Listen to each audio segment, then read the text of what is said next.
So, so we already saw what are the main systems where we acquire electrolytes, water, and ions, well, electrolytes and molecules to survive, and then how we eliminate them, okay? So the main way where we ingest water or we get water and electrolytes, of course, is through the digestive system. And the main way that we get rid of excess of water and electrolytes will be through the urinary system.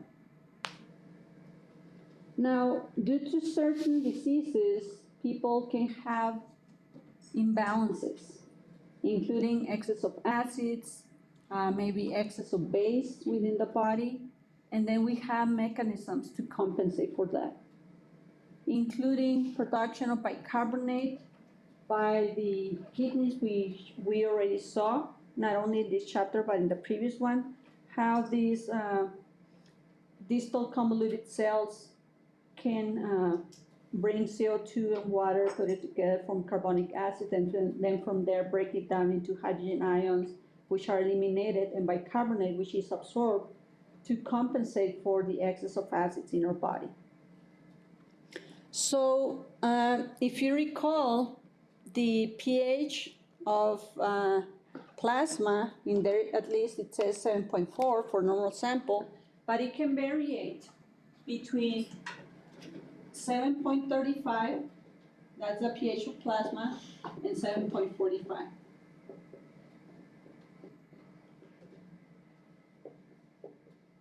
Anything lower than 7.35, so let's say 7.34, that's considered acidosis. In this case, the concentration of hydrogen ions is increased.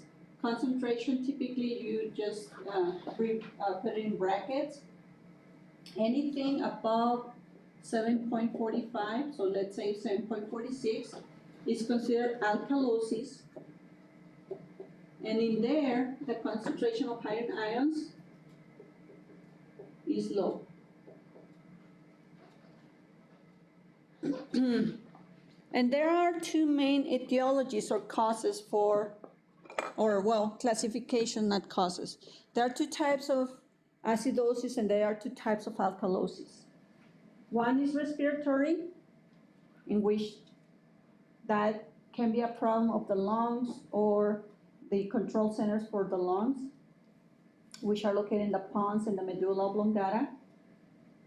Or it could be due to production of excess of acids, or maybe losing a lot of acids, and in this case will be called metabolic. So then the pH, remember, is measuring the levels of hydrogen ions in a solution. In this case will be plasma. So then these hydrogen ions, whether they are high or low, are lost when they are low for some reason, or they are gained for some reason. Now, one of the compensation mechanisms, remember, is to use the buffer systems in our body. And the main one that we use for changes extracellularly will be the bicarbonate carbonic acid buffer system. And the system, the buffer system that we use to deal with changes of pH intracellularly, which happens really rarely, but it can happen, is the protein system. And then this protein system, it is based on transamination of amino acids. And with this transamination of amino acids, you can use either the amino group or the carboxyl group to donate or accept hydrogen ions. That's the main point of the buffer system. So it's like a good friend that always have money, and whenever you need money, it lends you money. And then whenever that friend is in need and you have money, you lend that money back, or you lend money to your friend. That's a buffer system. So the point is that you have to have the system working. And one of the ways to keep this system working is by these buffer systems to prevent, for instance, problems with metabolic acidosis, in which if the pH in this case is 7, you have high levels of hydrogen ions that can damage your tissues. And then we have, as systems, completely working as systems, we have the respiratory system that can increase or decrease the levels of breathing. So for instance, whenever your CO2 levels are high, your hydrogen ions levels are high, what will be the compensatory mechanism of the respiratory system? Breathe more, breathe less, or stay the same when you have acidosis, when you have high levels of CO2, high levels of hydrogen? Breathe more. Breathe more, so you exhale more CO2.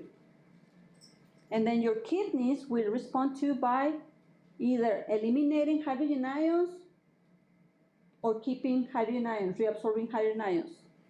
Release hydrogen. Yes, you will release hydrogen ions because you have excess. And then the opposite is going to be the compensation for alkalosis.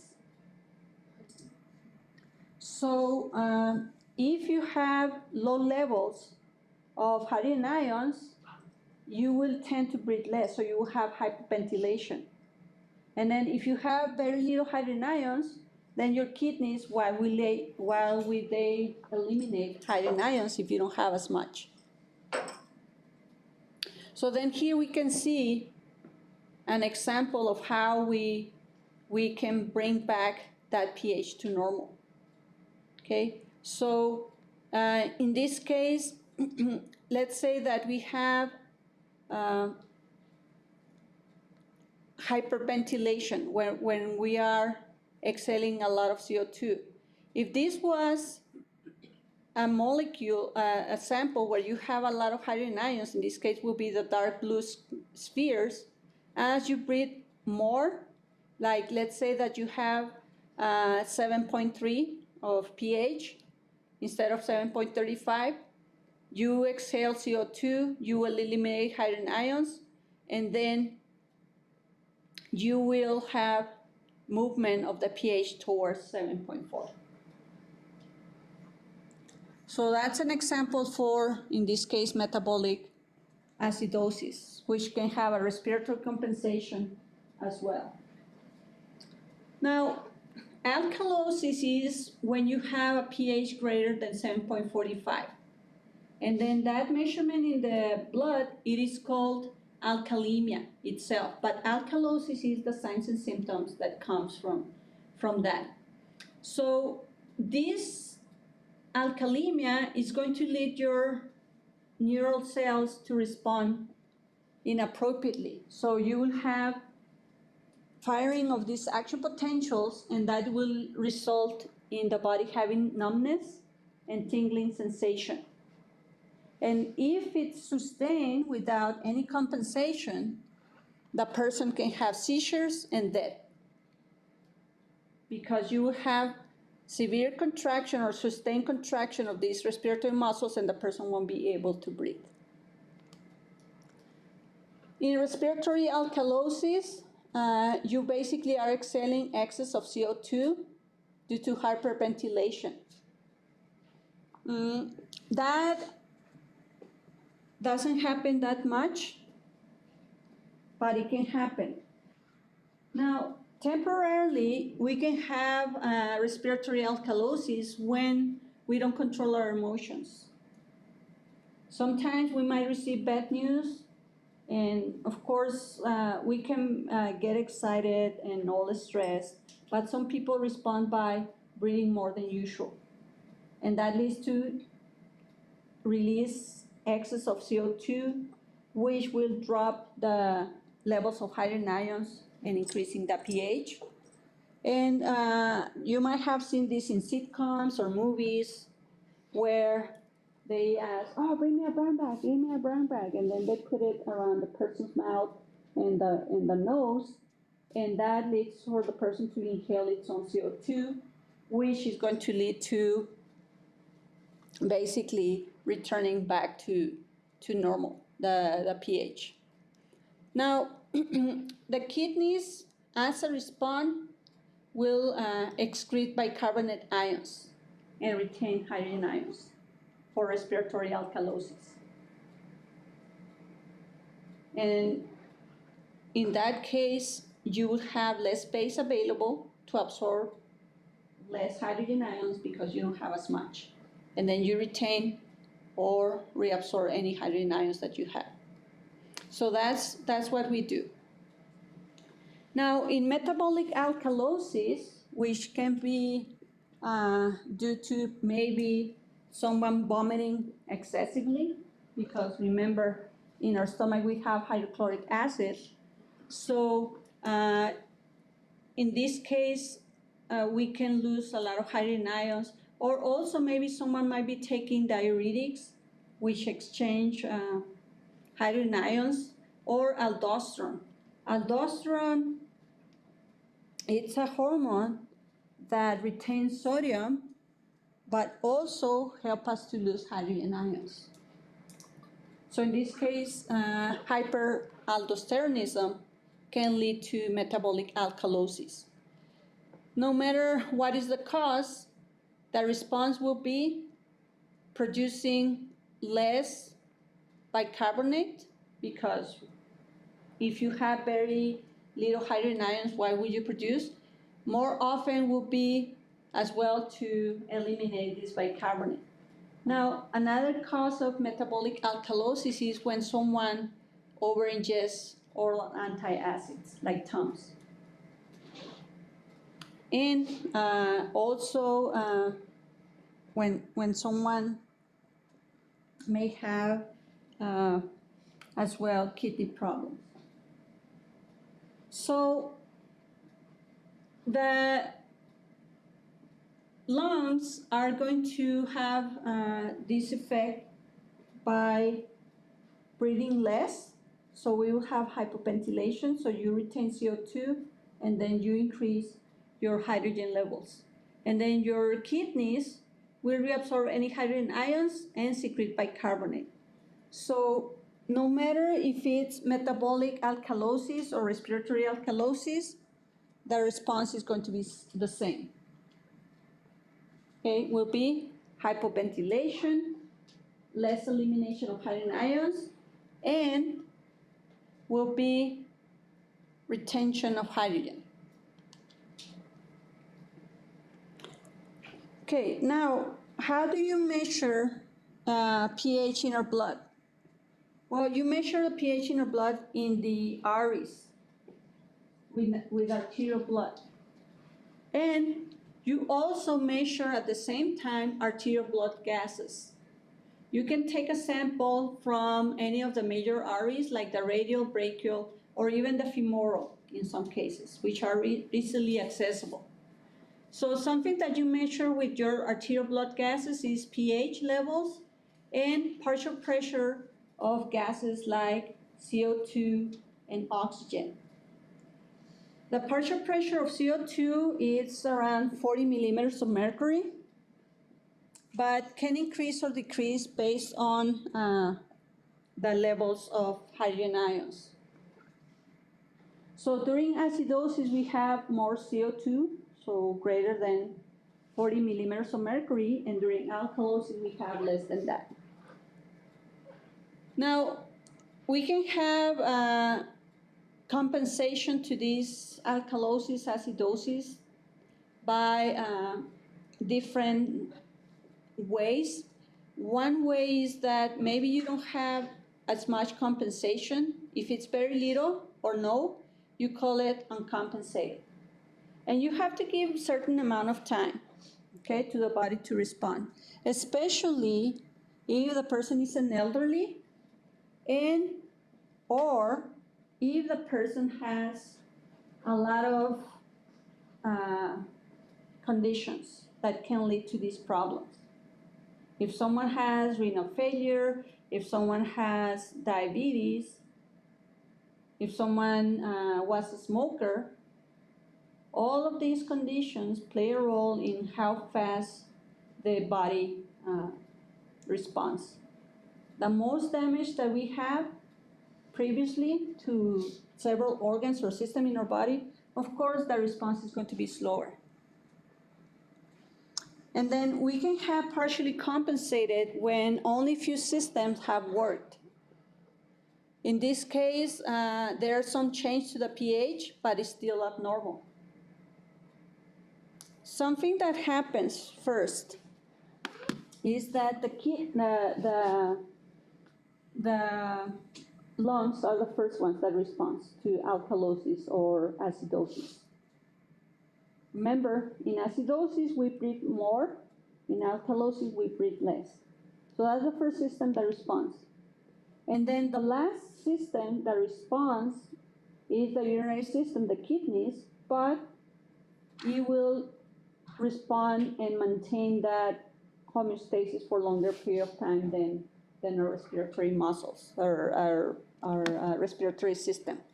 The reason for that is because if we only use the muscles for compensating for this alkalosis or this acidosis for a long time, we will get fatigue. I mean, the contraction of the respiratory muscles takes ATP. And then the kidneys, they don't spend as much energy for compensation. And then in fully compensated, which is what everyone expects, is for returning of the pH to this range between 7.35 to 7.45. And also, of course, for any of these PCO2 levels that is correlated to the levels of compensation, and also for bicarbonate.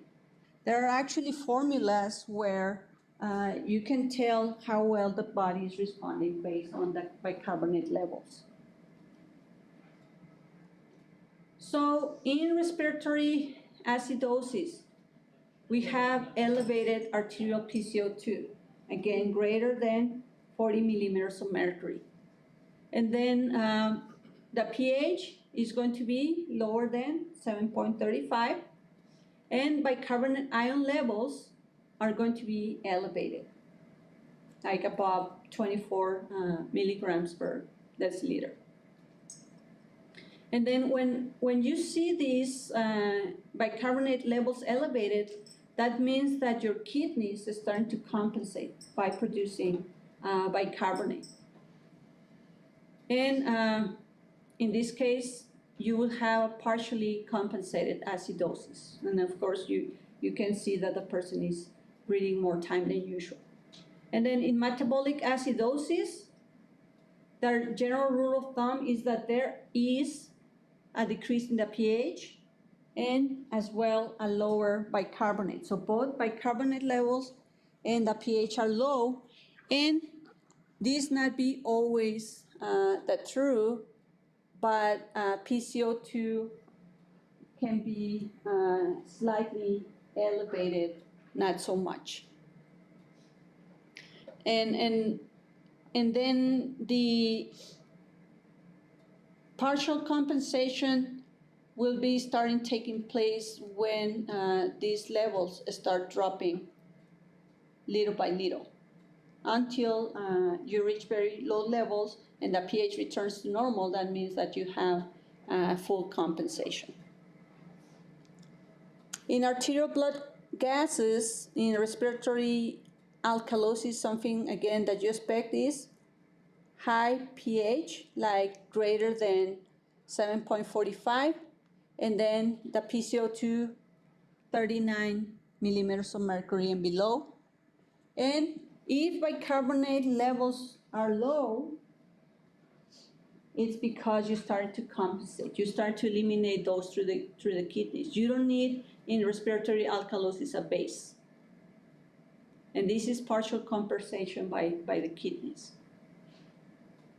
In metabolic alkalosis, similarly, you have elevated blood pH greater than 7.45, and then you have high bicarbonate levels. And you start having respiratory compensation by reducing the breathing pattern to reduce this, increase the PCO2.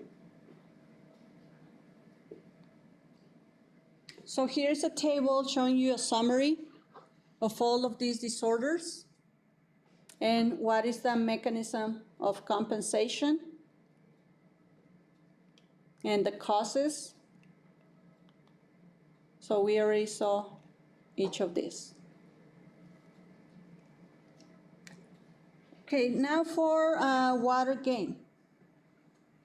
So in the thirst mechanism, we trigger this center, the action potentials in this center, the hypothalamus, because we will have high concentration of solutes in the fluid that surrounds the hypothalamus. So we have these osmoreceptors that basically start the thirst mechanism. Now, when we have thirst, we have low plasma volume. If we don't have a damage to these osmoreceptors, of course. So our state of hydration, let's say that our hypothalamus is functioning normally, so you don't have any stroke or anything that affects these neurons that detects osmolarity, but then you have low levels of plasma volume. Either it can be due to maybe you don't drinking water enough during the day, or maybe you will have a hemorrhage. And then this will reduce the blood pressure around 10 to 15 millimeters of mercury, and that will stimulate thirst. After you have this low blood pressure, your juxtaglomerular cells in the kidneys secrete renin, and then they start the renin-angiotensin-aldosterone system that is going to stimulate thirst sensation, and then you start drinking water. Now, in IV lines, so basically when you have fluids directly entering to our body through a vein, you bypass the GI system. And then that, it's supposed to calm down your thirst mechanism, but it doesn't. Because we have also in the back of our throat these receptors that when we drink water orally, will send that information into the thirst center and also into the pleasure center in our brain. Remember what I told you about this study from the rats, where some rats were given water orally and others they injected intraperitoneally, and then how those ones that both of them were hydrated, but those ones that they injected the levels of water that they needed intraperitoneally after leave them without water for a few days, they still feel thirsty. Why? Because we have this connection between the throat nerves and also the thirst center and the pleasure center that tells us when we have drink water, and then we feel satisfied. And then the quality of water, of course, also can trigger the sensation of pleasure in our brain. If it's lukewarm water, you won't quench your thirst as much as ice cold water. Okay, so that is also well known. So now, in order to hydrate, you can use a peripheral line, which is basically found usually in the upper limb, or a central line in these arteries, either the subclavian or the internal jugular vein, if needed for long term. Okay, now how much water do we need? Well, it will vary according to individual, but a general rule is that it will be enough to compensate for your losses. We went at the beginning of this chapter over how much we lose and how much we ingest daily, which is like around 2.5 liters. And then we went into how much we lose as urine, also as feces, as sweat, etc., and how much we obtain in our diet. Now, 2.5 liters is equivalent to 8 ounces or glasses of water. So basically, it is like drinking 8 glasses of water daily. Now, of course, pure water that we drink is not the only source of water. What if you had a stew or fruit? They have water too, right? Now, fortunately, excess of water that we drink, we can remove it by the kidneys. If, of course, again, we're thinking about in the individual that it doesn't have kidney problems. And then if it's someone who's very active, the person can lose between 4 to 5 liters of water. And yes, I have seen a bunch of people carrying that. That was kind of also a fashion, I guess, a couple of decades ago, carrying their gallon of water everywhere. But not everyone needs to drink that much water. It goes over what you need. Only if you are a very active person. Okay, so again, that's why I told you how much water we need. Well, it varies depending on your levels of activity. Okay, now we have hormones that help us to maintain this fluid balance. One of these is antidiuretic hormone, or ADH, which is also known as vasopressin. This one is produced in the hypothalamus, and it is stored in the posterior pituitary gland and released when needed. When we need the ADH?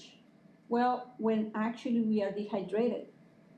Antidiuretic means against urination or preventing urination.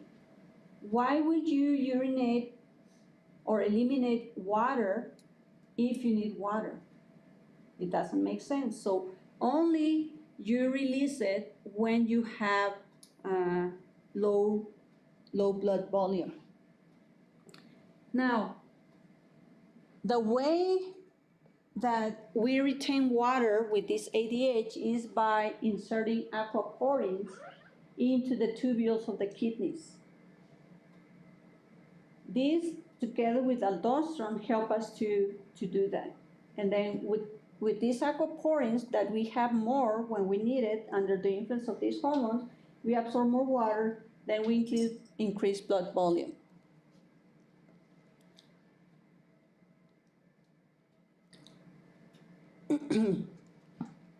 Now, dehydration will be decreased volume and increased concentration of the extracellular fluid. Dehydration can be seen as when you have maybe made a stew and then you have put the enough amount of water and the enough amount of salt before cooking the meat stew, for instance, if it's a meat stew. And then you were doing something there in the kitchen and you forget that the stew is already boiling. And then through boiling, that water evaporates. And it left a little bit less than what you, well, a lot less than what you need. If you taste it, it's going to taste salty because the water has evaporated, but not the salt. So what would you do in that case? You add more water. Okay, so similarly, when we don't drink as much water, well, we lose water with our activities, but the solutes remain there, like sodium, potassium, calcium, glucose. And that increases the osmolarity. Our blood osmolarity is between 275 to 200 millismoles per kilogram. If that goes higher than that, then your osmoreceptors detect this high osmolarity, and then you start drinking more water. Okay, so initial symptoms of dehydration will be dry mouth and thirst, and that progresses to having dry skin and oliguria. Oliguria, it is basically urinating less.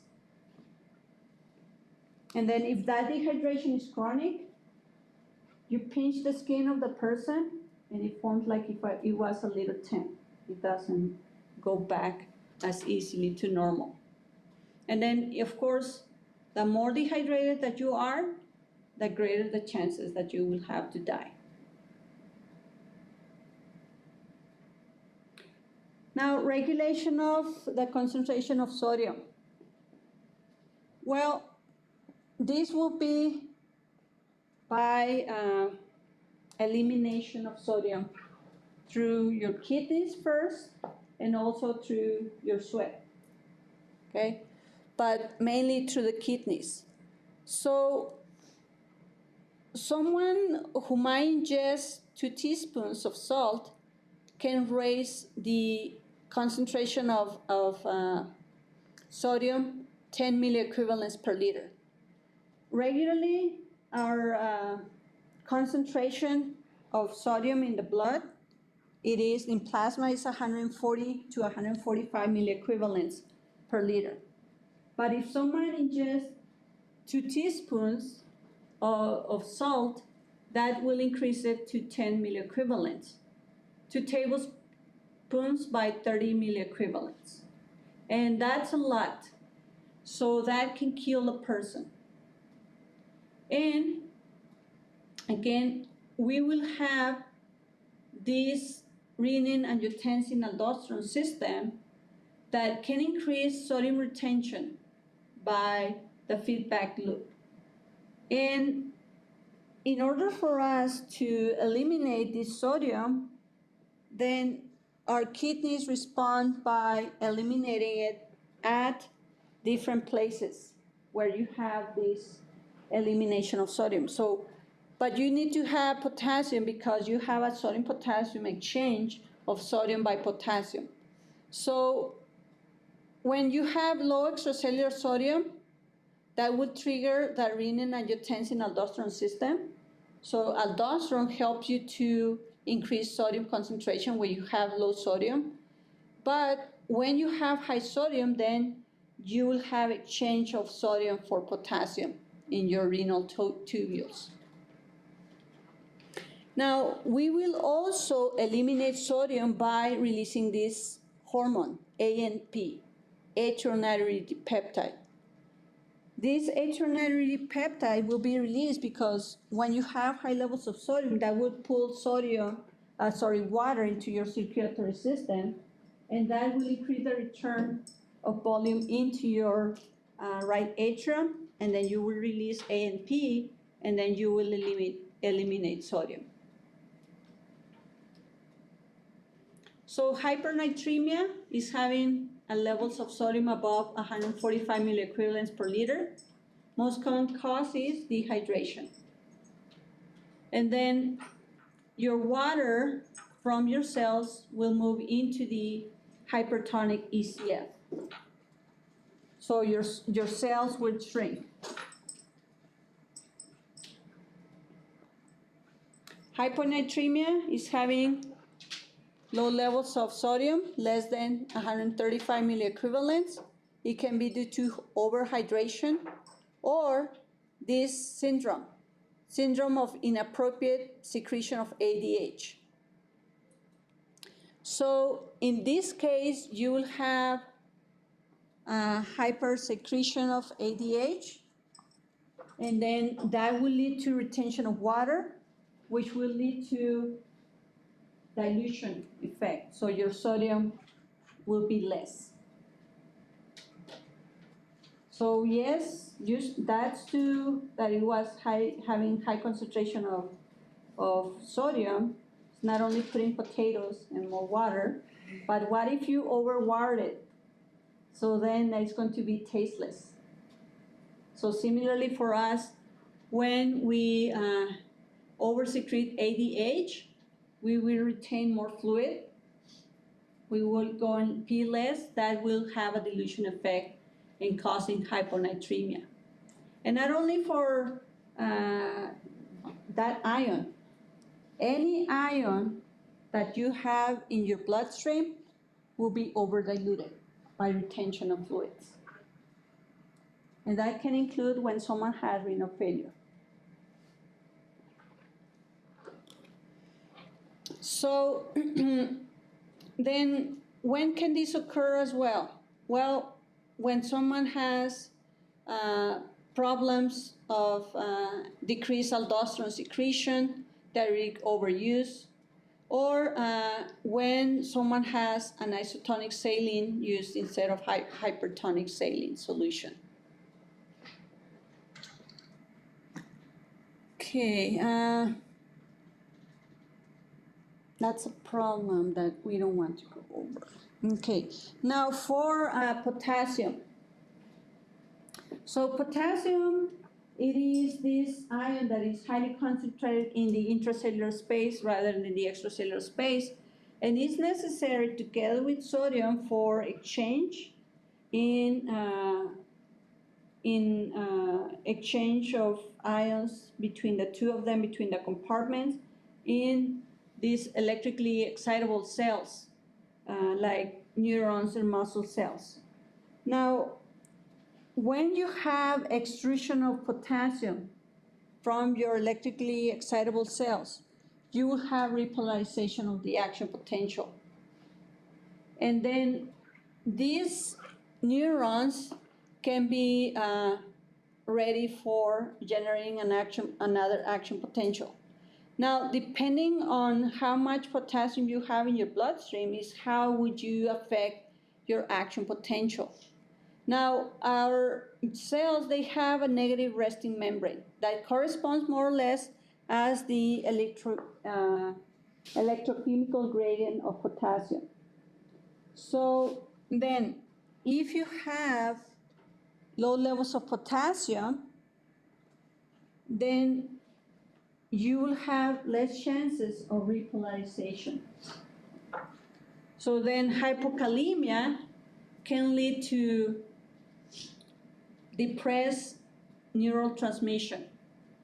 And now the regulation of potassium includes having hormones in your bloodstream like insulin, aldosterone, and epinephrine.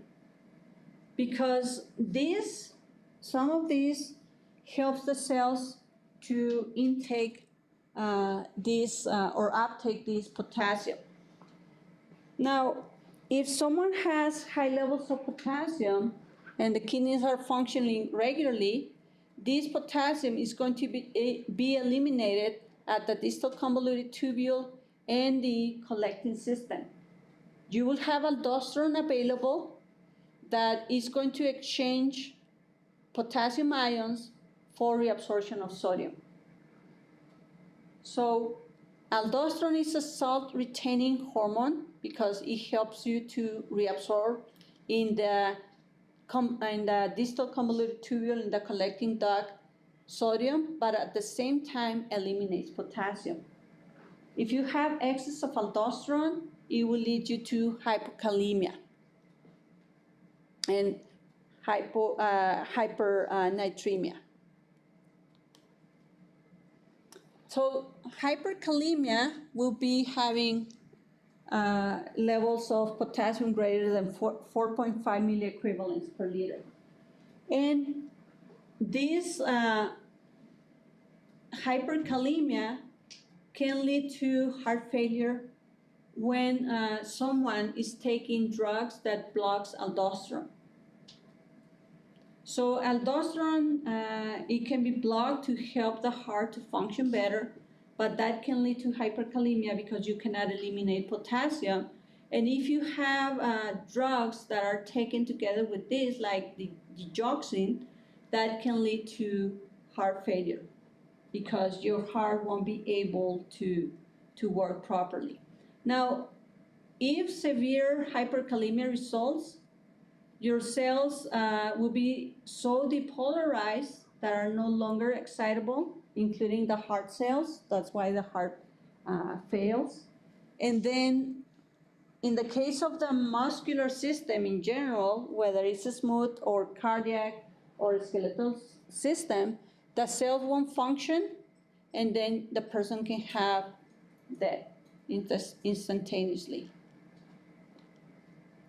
Now, hypokalemia, which is having low levels of potassium, like 3.9 and below, milliequivalents and below, can be due to taking some diuretics that they don't have a sparing effect in potassium, and that will lead to problems in the contraction of the muscles, so the person will have muscle weakness.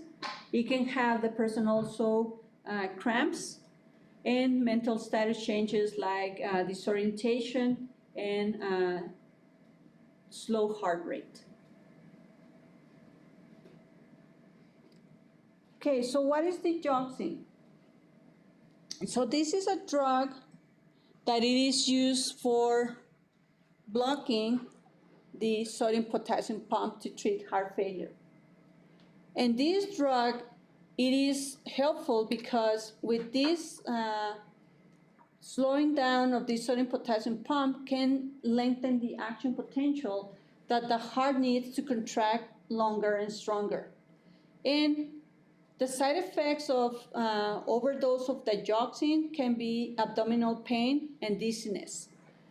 Now, the toxicity of digoxin, it is related to having hyperkalemia. In this case, your potassium ions will be found in the interstitial fluid rather than in the cytosol, and that can lead to prevention of repolarization of the heart cells. And that can lead to toxicity that it is so much that the person can die. Okay? Now, 4 sources of acids and bases in our body. We have fixed acids or non-volatile acids.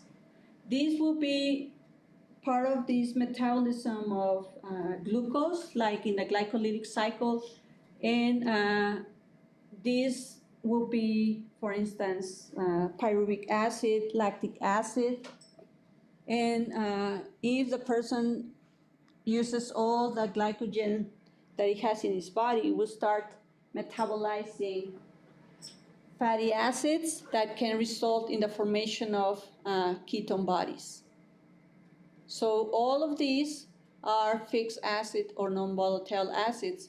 And then we have also in our diet some acid that we can ingest, like in proteins, we can have amino acids, fatty acids, and some citrus fruits like oranges, limes, that can have acids that can contribute also to lowering the pH in our body.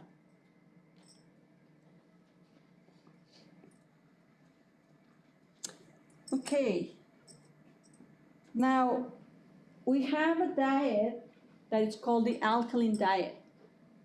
So this will be through the ingestions of foods that are basic, like some fresh fruits and vegetables, and having in your diet whole grains, seeds, and no animal products. This diet, it's a diet that can reduce the intake of these acids, and it will trigger the formation of acids. So it's like alkalinizing your body, and that is going to take the counterversion or the response, the feedback mechanism, by making our body to start metabolizing products like fats, so that we can release these fatty acids, so that we can start putting back to basic again the pH. Now, if it's too extreme, there is not going to be any compensation by the fatty acid. So you will start losing your fatty acid, but at the same time, your body is going to start metabolizing proteins. So this is one of the diets that it can be helpful to lose fatty tissue rapidly, but in the long run, you have to return to the normal diet that includes some of these acids. Now, the pH of the stomach doesn't change regardless of what we eat. So it's 1.3, 1 to 3, the pH. And then when the foods from the stomach, of course, goes into the duodenum, like the chyme, it's acidic, the pancreas will secrete bicarbonate to neutralize the pH that come from the stomach. And that will lead to having a pH of around 7 because these pancreatic juices that are rich in bicarbonate will neutralize these acids because it is important for our body to not damage the epithelium from the intestinal cells. Now, the alkaline diet has a second assertion. So we have an inflammatory response in which the pH in certain areas will decrease due to phagocytic activity. But that will be only if there is some inflammation. And some proponents claim for this diet to cure cancer because cancer cells do not live typically in an alkaline environment, and this is because cancer cells are super active. They're using a lot of glucose that release a lot of metabolic acids around them.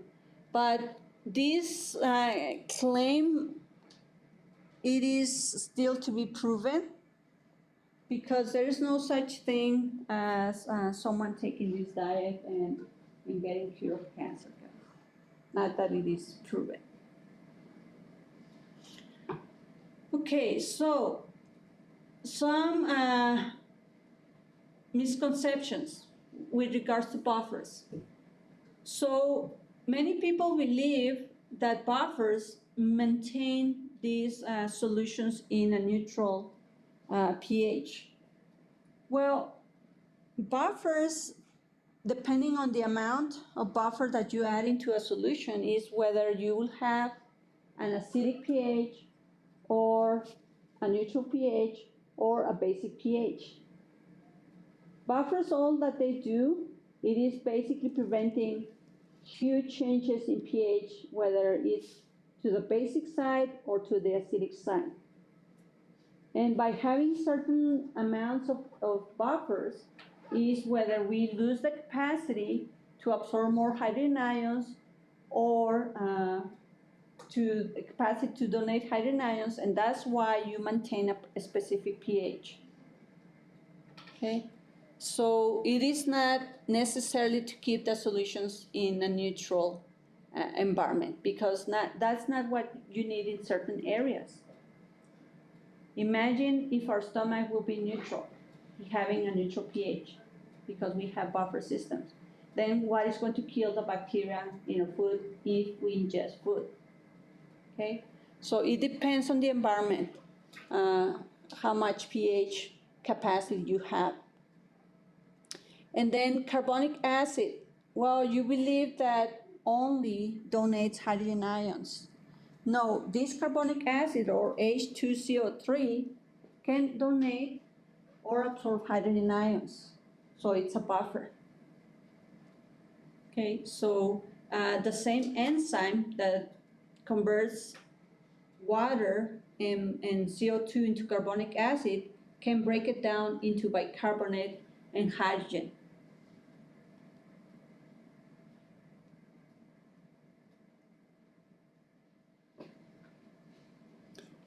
Specific details about the acid-base pH, balance by the urinary system. So in our DCT, in our collecting disc, we have these cells that are called intercalated cells that transport these hydrogen ions into the filtrate, which in this case, instead of filtrate, you would call it tubular fluid. So depending on what do you need, it is if you secrete hydrogen ions into the lumen or if you absorb hydrogen ions. If you have alkalosis, you will absorb hydrogen ions and your urine is going to be basic, toward the basic side. But if you are very active and you have a lot of fixed acids or fixed acids like lactic acid, pyruvic acid, if you have ketones, you will eliminate those through the urine, and then your urine will be acidic.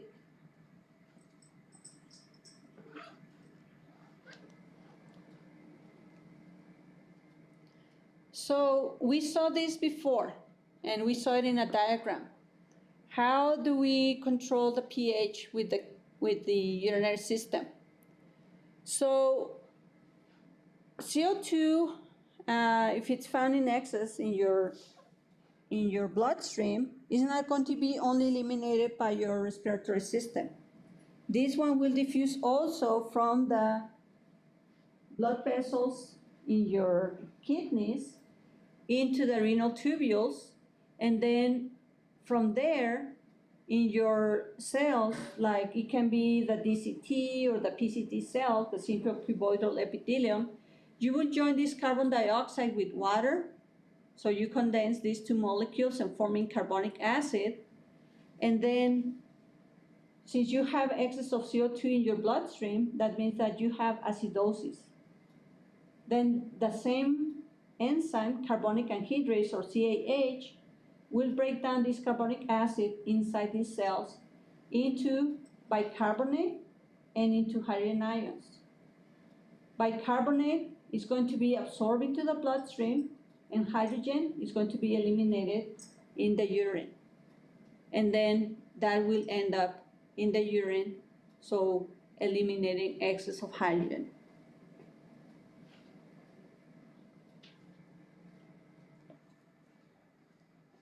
So we have a way to prevent excess of hydrogen ions also to be eliminated when they are needed, when they are needed by our body.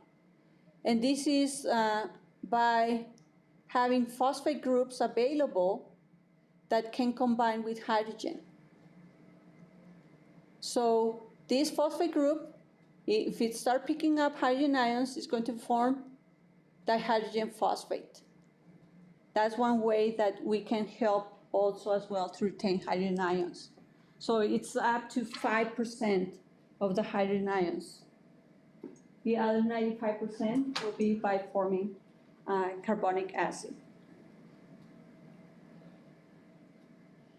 And then you can overwhelm all of these systems by these compensatory mechanisms, whether if it's acidosis or alkalosis, it can be overwhelmed. So, of course, the body has the kidneys, it has the respiratory system, it has these proteins, and the carbonic acid bicarbonate system buffer that can try to absorb or donate hydrogen ions according to what is needed. But if you don't treat the underlying cause, I mean, you can have a friend who always lends you money, but if you misspend the money, the friend eventually, for as good as it is going to tell you, you know what, enough is enough. And that's when sometimes death occurs. Okay, so don't think that everything can be compensated. So in the case of acidosis, your cells, your neurons will become less excitable. That can lead to basically the person having depression of the of the nervous system, which can lead the person to coma, okay, and then death. Then respiratory acidosis, then it is compensated by hyperventilation, but what can be the cause? Hypoventilation. How can we hypoventilate? Well, someone may have a whiplash accident. It breaks down the neurons that bring the impulse for the diaphragm to contract, like the phrenic nerve can be damaged. Or you can have a disconnection between the respiratory centers and the lungs, and then your body breathes less. Another one can be a trauma to the thoracic area. Or as we age, our respiratory muscles by themselves, they become weaker, and then we breathe less. So those are causes of respiratory acidosis. So with this type of acidosis, our central chemoreceptors in the brain, not only the peripheral ones that we have in the aorta or in the carotid artery, will respond. So they will send a signal into the cerebral cortex, which sends a signal back into our respiratory center so that we can have a reflex, so that we can breathe less. In metabolic acidosis and compensation. So causes of metabolic acidosis can be, for instance, excess of lactic acid, because you will have either poor elimination by your kidneys due to renal failure, or it can be excess of production when someone has a high catabolic state, or due to excess of uric acid or ketones in our body. Like, again, those extreme diets. And then another cause, it's not here, but it can be ingestion of aspirin, for instance, over-ingestion of aspirin, or certain toxins like methanol, also ingestion of antifreeze, okay? That can lead to problems, or prolonged diarrhea that leads to loss of bicarbonate. So all of these are causes of metabolic acidosis. So what is the first compensatory mechanism? To hyperventilate, so that you can eliminate CO2, and your kidneys start eliminating hydrogen ions and retaining bicarbonate.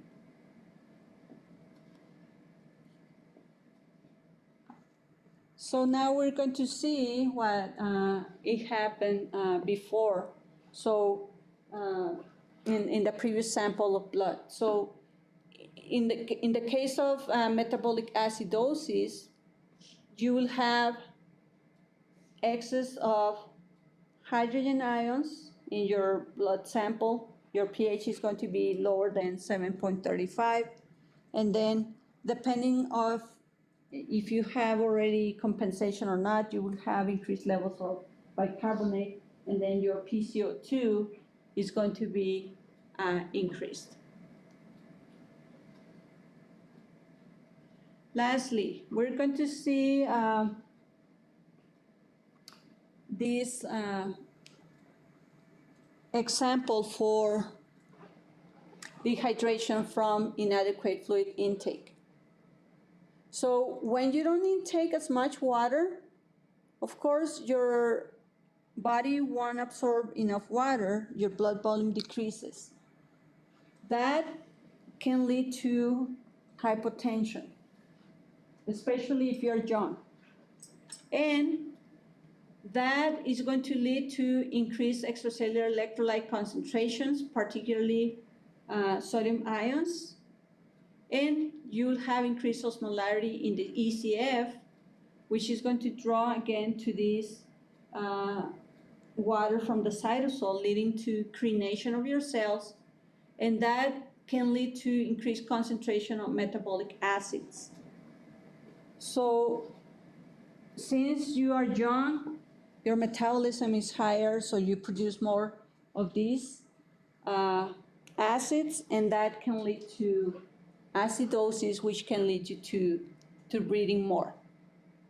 In this case, you will release renin by your juxtaglomerular cells, and then you will convert angiotensinogen into angiotensin 1 and then angiotensin 2, which is going to be a vasoconstrictor. So that is going to make your blood vessels to become occluded, or not occluded, but narrower, so that's vasoconstriction. And then that is going to lead as well to increase reabsorption of sodium by your kidneys, and then reabsorption of water if you have water available in your urine. So that is going to be free water that is going to enter in the DCT and also in your kidney collecting ducts. So this is water conservation. And then your urine is going to be concentrated, and then you also will release ADH, which is going to lead also to more reabsorption of water, which is going to concentrate more your urine, and as well you will release aldosterone. So those are the hormones that help us to retain water. So with this aldosterone, you will put aquaporins and the ADH as well, and then you retain more water. Okay, so that's all for this chapter. Do you have any questions? Okay, so